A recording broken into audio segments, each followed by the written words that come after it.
പ്രമുഖ ചരിത്രകാരനും മട്ടന്നൂർ പഴശ്ശിരാജ കോളേജ് ചരിത്രാധ്യാപകനും രാഷ്ട്രീയ സാംസ്കാരിക പ്രവർത്തകനുമായ പ്രൊഫസർ TVK കുറുപ്പ് സ്മാരക യുവകവിതാ പുരസ്കാരം PS ഉണ്ണികൃഷ്ണന്റെ മതിയാവുന്നേയില്ലേ എന്ന കവിതാ സമാഹാരത്തിന് ലഭിച്ചതായി സംഘാടകർ വാർത്താ സമ്മേളനത്തിൽ അറിയിച്ചു.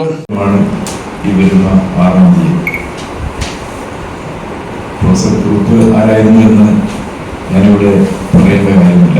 എന്തായാലും അദ്ദേഹത്തിന്റെ ജന്മത്തിന് ശേഷം അദ്ദേഹത്തിന്റെ കുടുംബവുമായി ബന്ധപ്പെട്ട് മട്ടന്നൂർ പബ്ലിക് ലൈബ്രറി 4 വർഷം 5ാമത്തെ വർഷമാണ് വിവിധ മേഖലകളിലുള്ള സാഹിത്യ പുരസ്കാരങ്ങൾ കൊടുത്തുകൊണ്ടിരിക്കുകയാണ്. ഈ വർഷത്തെ പുരസ്കാരം ഇന്നാണ് അതിന്റെ അന്തിമ തീരുമാനം നടന്നത്. പ്രൊഫസർ പ്രമോദ് വെള്ളച്ചാൽ ജൂറിയായിട്ടുള്ള ഈ 3 പേരും അംഗങ്ങളായിട്ടുള്ള ആളുകളാണ്. 40ഓളം കവിതാ സമാഹാരങ്ങൾ കേരളത്തിന്റെ നാനാഭാഗത്തു നിന്നും വന്നു ചേർന്നത്.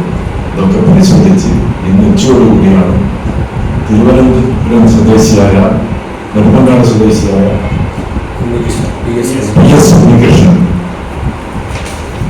രചിച്ച മതിയാവുന്നേയില്ല എന്ന കാവ്യസമാഹാരത്തിനാണ് പുരസ്കാരം തെരഞ്ഞെടുക്കപ്പെട്ടിട്ടുള്ളത്.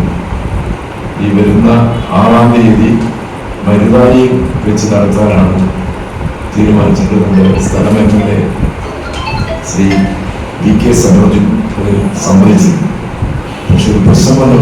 തിരുവനന്തപുരം നെടുമങ്ങാട് സ്വദേശിയായ ഇദ്ദേഹം കോളേജ് വിദ്യാഭ്യാസ വകുപ്പിലെ ജീവനക്കാരനാണ്. പ്രമോദ് വെള്ളച്ചാൽ ചെയർമാനും doctor E Sudheer, M Divakaran, Sivaprasad Periyachur എന്നിവർ അംഗങ്ങളായ ജൂറിയാണ് പുരസ്കാര നിർണയം നടത്തിയത്.